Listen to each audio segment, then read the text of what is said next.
집값이 하락하는 요 하락기에는 황금성이 높은 아파트가 오히려 하락폭이 훨씬 더 큽니다. 요 정도면 무조건 매수해줘야 될 금액이라고 저는 생각합니다. 반드시 투자 수요가 많이 유입된 아파트, 대단지로 구성되어 있고 황금성이 뛰어난 아파트를 유념 있게 지금 보셔야 할 때이다. 부동산 고민 문자로 자세하게 보내주시면 추첨을 통해서 여러분들에게 월수금 정확한 해답으로 찾아뵙도록 하겠습니다. 뒷번호 3758님께서 보내주신 부동산 고민입니다. 안녕하세요 대표님. 그동안 저희 부부는 집 살 시기들이 몇 번 있었는데 하락론자 유튜브만 시청해서 기회를 놓쳤습니다. 운 좋게 대표님을 알게 되었고 마침 임신 중이라 신생아 대출받아 방학동 브라운스톤 30평대로 계획하고 있습니다. 안방학동 전세로 살고 있고 3억 5천만원 정도가 현금입니다 라고 보내주셨습니다. 전문가님 답변 부탁드리겠습니다. 네, 일단 답변부터 드리도록 하겠습니다.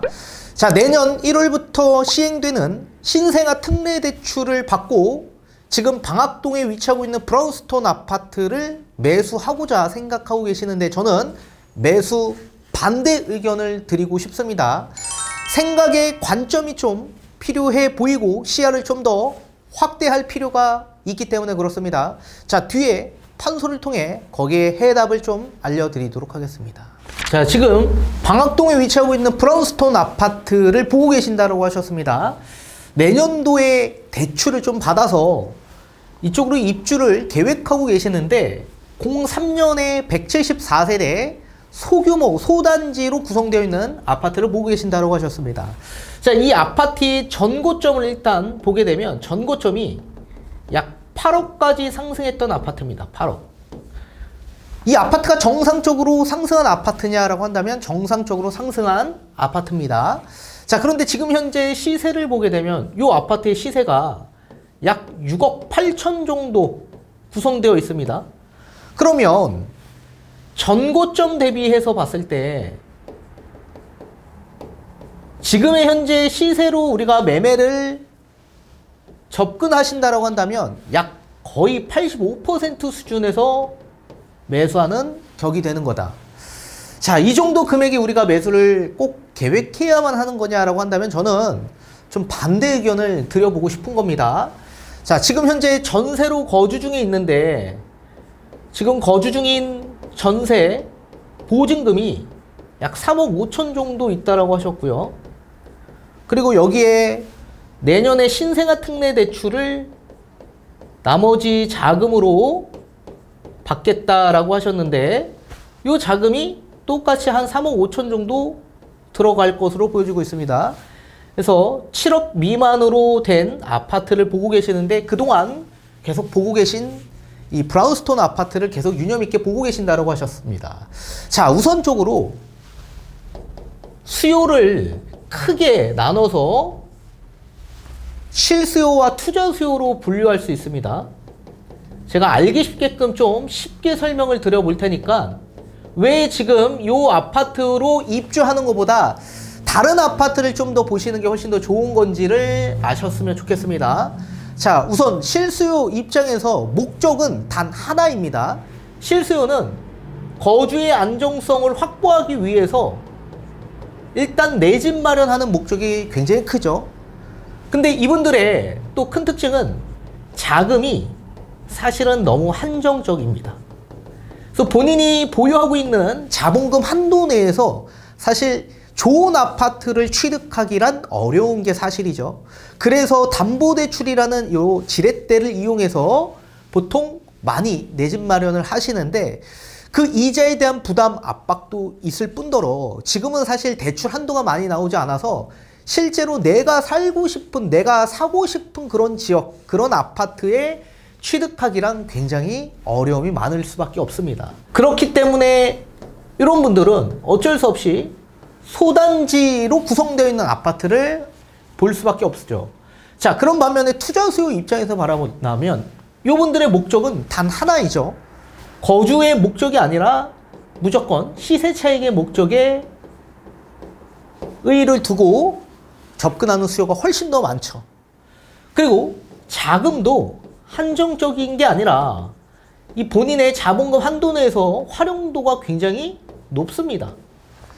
전세 보증금의 지렛대를 이용해서 레버리지 이용한 투자로 계획을 할 수 있기 때문에 그렇죠. 자, 그렇기 때문에 어차피 내 자본금 한도의 지렛대 역할을 하는 전세 보증금을 합산해서 내가 살지는 못하더라도 내가 살고 싶은 또는 내가 거주하고 싶은 그런 지역 일대의 대단지의 대장 아파트를 취득할 수 있는 그런 부분이 발생이 됩니다. 그래서 실수요와 투자 수요는 볼 수 있는 아파트가 딱 한정적이고 한계가 있다라고 보셔야 됩니다. 자, 그러면 집값이 우리가 상승하는 시기, 집값 상승기에는 어떤 아파트가 상승폭이 훨씬 더 클까요? 집값 상승기에는 황금성이 높은 아파트, 이런 아파트가 집값 상승이 훨씬 더 큽니다. 근데 실수요가 선택한 요 소단지 입장에서 본다면 황금성이 굉장히 떨어집니다. 그래서 거래가 많이 형성되어 있지 않다 보니 집값 상승에 있어서 상승폭이 적다라는 게 큰 특징이 있고요. 반대로 투자 수요는 목적이 시세 차익이 있기 때문에 개발에 대한 이슈가 또 부각된 그런 아파트, 그런 지역 또는 대단지, 대장 아파트를 유념 있게 보면서 접근하는 수요가 굉장히 많죠. 또 대단지로 구성되어 있다 보니까 매수, 매도의 거래가 많이 형성되다 보니까 상승폭이 굉장히 클 수밖에 없습니다. 반면에 집값이 하락하는 이 하락기에는 어떤 아파트가 가장 하락폭이 크냐면 황금성이 높은 아파트가 오히려 하락폭이 훨씬 더 큽니다.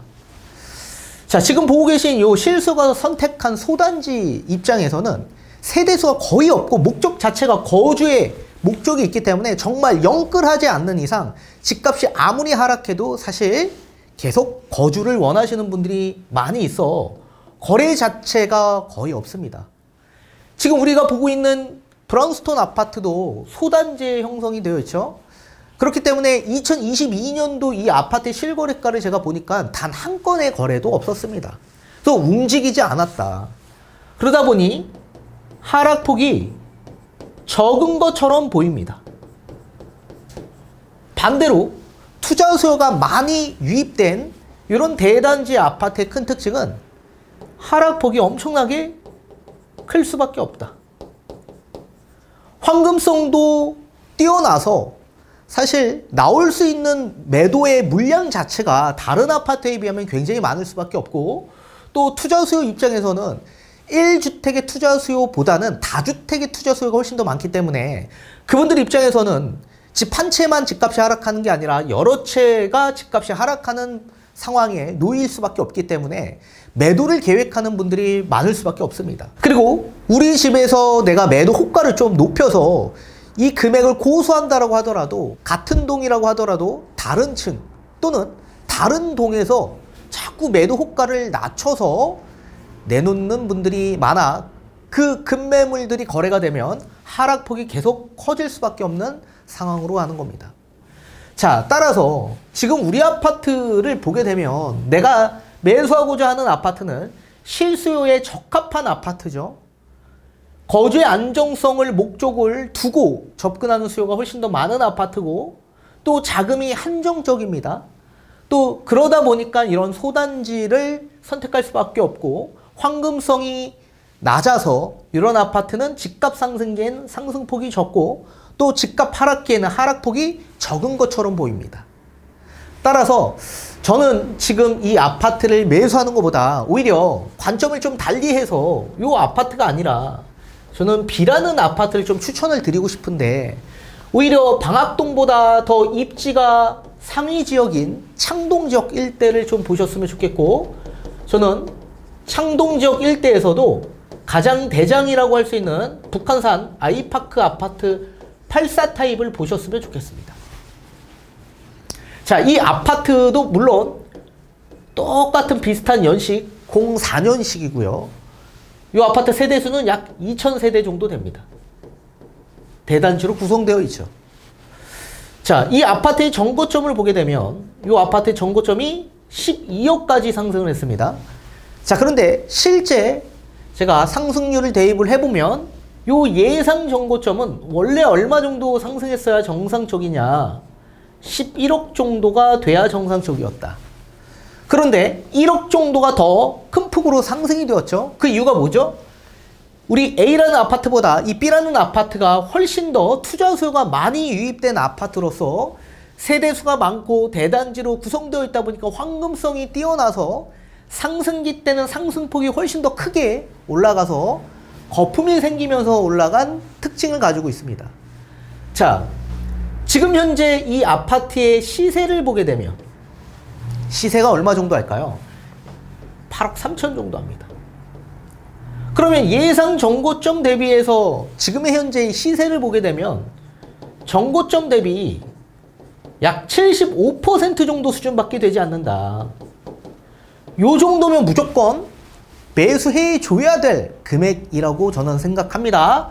따라서 8억 초반이라고 한다면 무조건 이 아파트 잡아야만 한다. 근데 왜 갑자기 8억 3천의 시세가 형성이 되었을까요? 자, 앞에서 제가 언급한 것처럼 이 아파트 가격이 8억대 후반대까지 올라갔었습니다. 원래는 85% 수준까지 올라갔는데 갑자기 정고점 대비 이 시세가 뚝 떨어졌습니다. 뚝 떨어진 이유가 뭘까요? 지금 집값이 하락하진 않았지만 조정기죠. 집값 조정기에 있어서 지금 내가 원하는, 내가 매도하고 싶은 매도 호가를 계속 고수할 수도 있지만 자꾸 다른 층, 다른 세대에서 내가 내놓는 금액보다 더 밑으로 급매물로 매물을 계속 내놓다 보니까 그 급매물이 거래가 돼서 어떻게 됩니까? 하락한 것처럼 보이고 또 정고점 대비 수준이 낮아진 상황으로 지금 전개가 되고 있는 상황입니다. 따라서 우리의 목적은 반드시 투자 수요가 많이 유입된 아파트, 그리고 대단지로 구성되어 있고 황금성이 뛰어난 아파트를 유념 있게 지금 보셔야 할 때이다. 자, 따라서 이 아파트 현재 전세 시세를 보게 되면 전세 가격도 많이 올랐습니다. 5억대 중반까지도 나와 있는데 보수적으로 5억이라고 가정해 본다면 실제 내 들어가는 투자 자금은 얼마 정도 들어가는 겁니까? 3억대 초반이면 들어갈 수 있다. 그럼 따라서 지금 현재 거주 중인 전세 이 보증금 빼서 차라리 저라면 이 방학동 브라운스톤을 신생아 특례 대출을 받아서 매수하는 것보다는 지금 저점에 매수할 수 있고, 그리고 향후 앞으로 집값이 또 상승이 되면 더 큰 폭으로 올라갈 수 있는, 제가 봤을 땐 이 아파트는 9억대 초반대까지는 충분히 올라갈 수 있는 아파트입니다. 자, 그러면 우리 지금만 보더라도 약 1억 이상 정도의 시세 차익이 또 발생될 수 있죠. 그래서 차라리 저는 투자로 좀 계획을 하시고, 어차피 신생아 특례 대출을 받아서 3억 5천에 한 2%의 금리로 책정하면 거의 한 원리금 100만 원 정도 내실 겁니다. 그럼 저라면 차라리 뭐 보증금 한 3천에 한 100만 원 이하 정도 되는, 지금 거주하고 있는 안방학동 충분히 거주할 수 있는 아파트 있거든요. 그래서 저는 차라리 투자로 계획하시고 본인은 좀 월세로 거주하는 이런 방향으로 좀 선택을 우회해서 관점을 좀 달리해서 보셨으면 좋겠습니다. 그리고 거기에 따른 추가적인 전략은 다시 한번 대면 상담 받으셔서 전략 잘 한번 세우셨으면 좋겠습니다. 더 좋은 아파트를 취득할 때입니다.